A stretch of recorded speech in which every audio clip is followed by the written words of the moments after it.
بسم اللہ الرحمن الرحیم.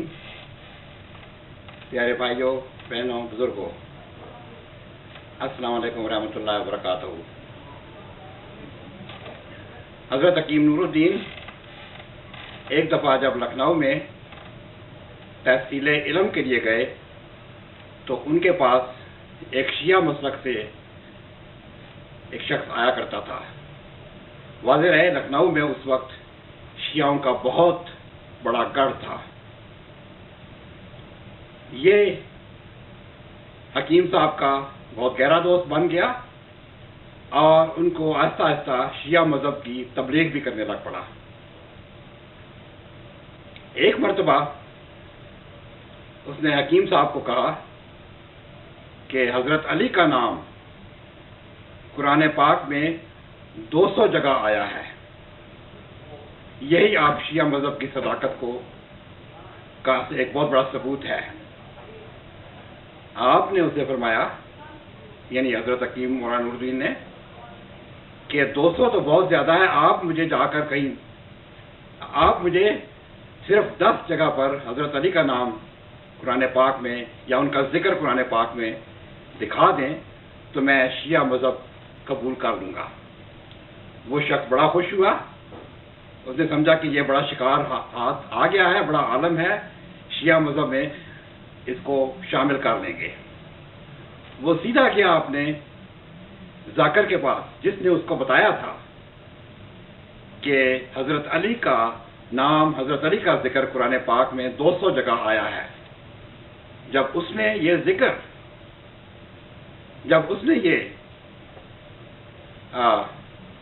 حضرت مولوی نور الدین کا یہ سوال اس کے سامنے کیا کہ یہ بڑے عالم ہیں اور یہ فرما رہے ہیں کہ اگر مجھے صرف 10 جگہ پر ہی حضرت علی کا نام یا ان کا ذکر مل جائے تو میں شیعہ مذہب اختیار کر لوں گا.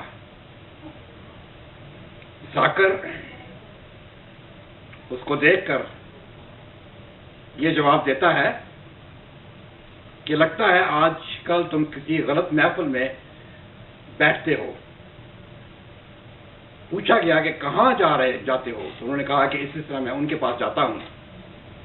تو بجائے اس کے کہ اس کو وہ جواب دیتا ذاکر، وہ یہ کہتا ہے کہ ایسے لوگوں کے پاس نہیں بیٹھا کرتے، ایسے لوگوں کی صحبت اختیار نہیں کرتے جو آپ کو ایسی باتیں بتائیں.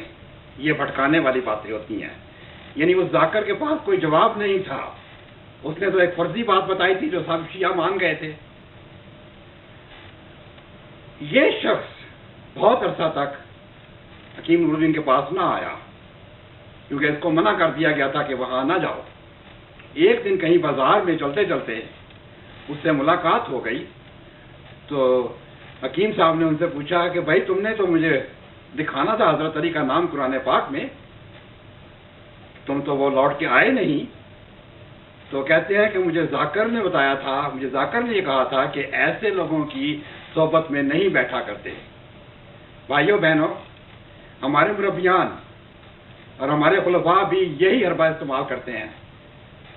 اگر ان سے یہ کوئی ایسا سوال پوچھا جائے جو ان کے پاس جواب نہ ہو تو وہ یہی کہتے ہیں کہ آپ اس شخص کی کتابیں نہ پڑھو، آپ اس شخص کو نہ سنو، آپ اس شخص کی صحبت میں نہ بیٹھو. اگر کوئی شخص احمدیوں کو حضرت مسیح موعود علیہ الصلوۃ والسلام کے صحیح عقائد بتائے تو یہ فٹ ان کو کہہ دیتے ہیں کہ یہ لاہوری فتنہ ہے، یہ لاہوری ہیں، یہ پیغامی فتنہ ہے. بھائیوں بہنوں، ان کو تو چاہیے کہ ان کا جواب دیں، بلکہ یہ کہہ کے کہ آپ ان کے لٹریچر نہ پڑھیں، آپ ان سے مت ملیں، آپ ڈاکٹر زاہد عزیز سے کوئی خط و کتابت نہ کریں، کوئی کارسپونڈنس نہ کریں، آپ پیغامیوں سے نہ ملیں، آپ پیغامیوں کی صحبت میں نہ بیٹھیں. تو بھائیوں، اگر وہ پیغامی فتنے ہیں تو کیا یہ نظامی فتنے نہیں ہیں؟ یہ بھی تو نظامی فتنے ہیں. ان کے پاس کوئی جواب نہیں ہے. مجھے تو لگتا ہے کہ بعض ان میں حرامی فتنے بھی ہیں. تو یہ ہے ہمارے خلفاء اور ہمارے علماء دین کا حال. یعنی اگر ان سے کوئی بات پوچھی جائے تو جواب وہی دیں گے جو شیعہ مذہب کے علماء دیتے ہیں کہ جی غلط آدمی کی صحبت میں نہیں بیٹھا جاتا. میں ایک اور واقعہ آپ کو پیش کرتا ہوں. قائد اعظم رحمۃ اللہ علیہ ایک دفعہ محفل میں لوگوں سے مل رہے تھے تو ایک نوجوان ان کے پاس آیا. اس نے ان سے مصافحہ کرنا چاہا اور مصافحہ کے دوران اس نے عذرائے عقیدت آپ کا ہاتھ چومنا چاہا.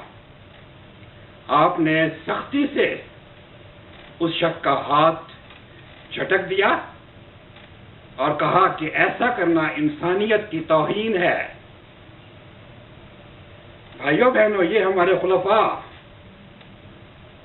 ہمارے بزرگوں کے سے اپنے ہاتھ چمواتے ہیں. یہ خدا کے بنائے ہوئے خلیفے ہمارے بزرگوں سے ہاتھ چمواتے ہیں.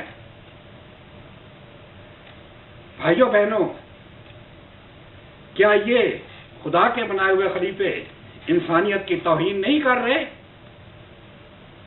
کیا خدا تعالیٰ ان کے اس ایکشن سے خوش ہو رہا ہے یا ان کو اجازت مل گئی ہے ٹھیک ہے تم چلتے جاؤ، اب تمہارے ہاتھ میں چونکہ میں نے خدا تعالیٰ نے چارج دے دیا ہے، تم جو مرضی کرو؟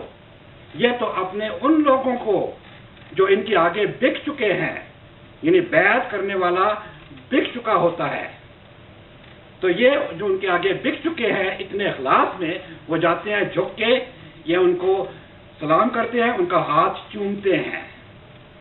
یہ انسانیت کی توہین ہے، یہ انسانیت کی ذلت ہے.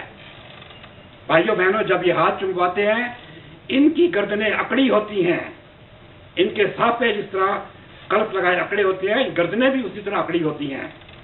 ان کو معلوم ہونا چاہیے کہ یہ جو گردنیں ہیں یہ صرف ایک جھٹکے سے ٹوٹ جایا کرتی ہیں. بڑے بڑے اکڑے ہوئے گردنیں، بڑے بڑے فرائین جن کی گردنیں اکڑی ہوئی تھی اس دنیا میں آئے، ان کی گردنیں ایسی ٹوٹی کہ آج ان کا نام و نشان نہیں ہے. ان کو میں متنبہ کرتا ہوں کہ یہ ایسا مکروہ فعل اپنے مخلص احمدیوں سے مت کروائیں. ان کی ذلت تو نہ کریں، ان کی تذلیل تو نہ کریں، ان کی توہین تو نہ کریں. اجازت چاہتا ہوں.